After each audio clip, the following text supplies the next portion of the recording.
Apart from the obvious heroes of this sport, if there is one man doing everything right now, it has to be Brian Harman. He was only the third left-handed golfer to lift the claret jug and the 13th male golfer in the history of 72-hole majors to maintain a 5-shot lead after 36 holes. But how did he get there? Clench your clubs as we go into the untold story of Brian Harman. Even though he spent his childhood at Southbridge Golf Club in Savannah, Georgia, no one in his family, including his parents and himself, had any interest in golf. But fate had other ideas. In 1997, on a day off from school, he watched Tiger Woods make a historic ace at the Phoenix Open, with thunderous roars encompassing far beyond the TPC Scottsdale walls. This marked a turning point in the little lad's life, who suddenly felt a strong sense of belonging on the course. As a kid, he was confident and never stopped playing with fun,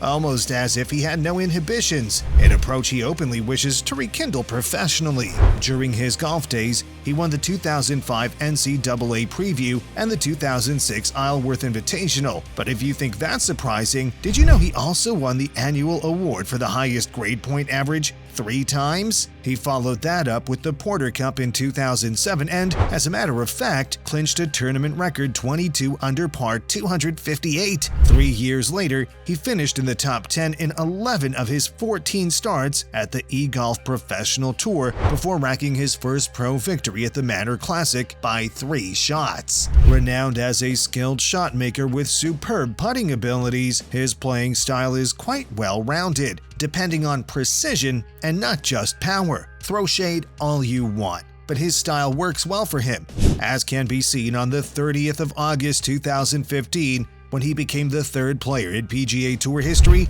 to have 2 aces in the same round. Almost 2 years later, he went on to clinch his 2nd PGA Tour victory after making a fantastic 28-foot putt on the 18th hole to win by 1 stroke over Dustin Johnson and Pat Perez, who finished at 9 under par, 3 years after his first championship victory at the John Deere Classic. His 3rd win, however, was far more impressive. At the recent Open Championship at Royal Liverpool, Harman performed the unthinkable, winning by 6 strokes to become only the 3rd left-handed Open champion after Bob Charles and Phil Mickelson. Despite being considered a surprise contender with odds at 125-1 to win, Harman's exceptional play positioned him as a force to be reckoned with on the course. But it wasn't always rosy. He had a nervous start that led to early bogeys at the 2nd and 5th holes. After that, he hit his stride, making birdies on the 6th and 7th. What we find most impressive is that in the tourney,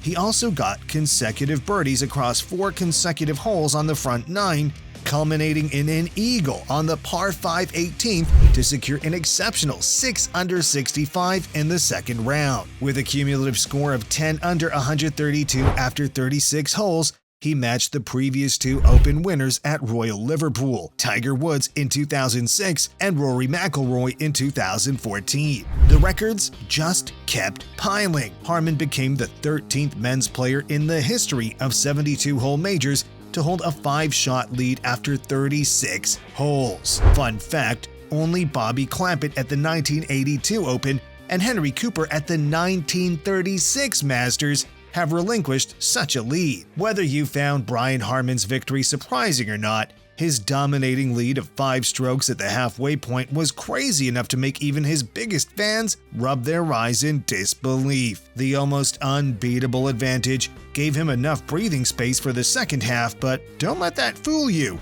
He still had to hit those crucial golf shots. However, what caught us off guard was his sublime combination of incredible shots with strategic decision-making that many others struggled with. He avoided making risky shots and relied more on his extraordinary putting skills. That's what you get for creating a healthy lead from your competitors early in the tournament. To crown up his efforts, his stats echoed like an empty cave at nighttime. He converted an impressive 14 out of 15 putts from within 10 feet, and as if that wasn't enough, he managed to sink 6 out of 29 putts from beyond 20 feet. In addition to winning the claret jug, Harman has gotten his first Ryder Cup call-up. In September, he and his teammates would be heading to Rome in the hope of guiding the United States to its first win across the Atlantic, a feat which hasn't happened since Harman was 6 years old. Before his call, he stated it would mean the world to him to play on the Ryder Cup team and that he would do very well. You don't need a soothsayer to deduce he was euphoric in the wake of his first call-up. The funny thing is, even if he wasn't called, his third tour win and the fact he currently sits 8th in the FedEx Cup standings heading into the Tour Championship would have been enough to make his year. Right now, everything just feels right for him. The good thing is that is the least he deserves after the heartaches he has faced in his career. Before now, his professional career, while nice, has been far from the expectations he garnered after the limelight he got from his amateur days. Unlike his commanding week at Hoylake,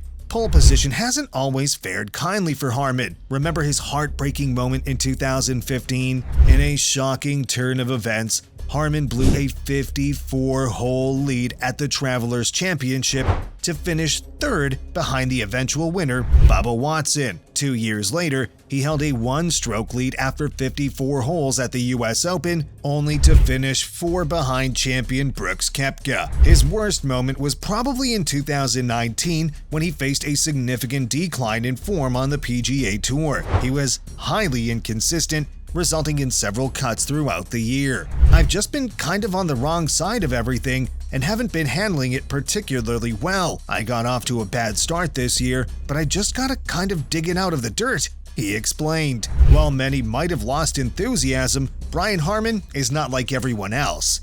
His passion for bouncing back from challenges and getting back on his feet continues to fuel his drive. We dearly hope his 2023 form spills on for as long as possible. Granted, he hasn't won or even contended enough to be among the sport's upper echelon, but who's to say we aren't looking at the next name on that list? As the third and final leg of the FedEx Cup playoffs approaches, Harman stands at 4 under, trailing points leader Scottie Scheffler by 6 strokes. Funny enough, this perfectly mirrors Rory McIlroy's exact position last year. We all remember how Scheffler was running rampant, right? Rory McIlroy put up a remarkable comeback that secured him the championship, a feat Harman would be keen to take inspiration from. While Harman admitted a comeback would be far from easy, he's still confident he has a good chance if he gets to his very best. I'm 6 shots back of a really incredible player, so I'm going to have to probably play my best golf of the year to have a chance. I think I have a chance to play my best golf of the year. My chances are as good as anybody's.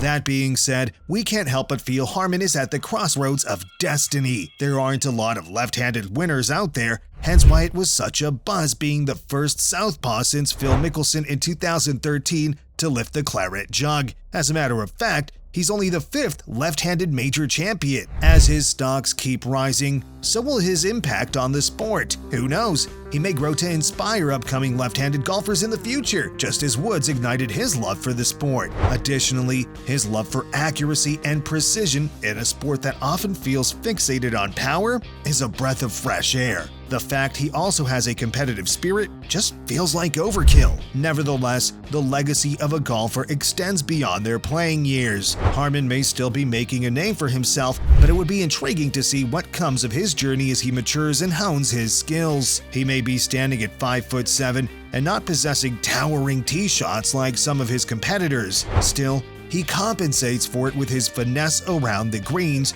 his golfing intelligence, and, most importantly, a burning desire to outdo himself that is simply infectious. Brian Harman, a man fueled by his genuine delight for the game. This epitomizes golf in its purest, most romantic form. A golfer dedicated to the work and the joy it brings. How big of a legacy would you predict Brian Harman to have by the end of his career? If you liked what you just watched, the remarkable feat of a promising young golfer, you'll surely enjoy the story of 5-time Open champion and legend Tom Watson.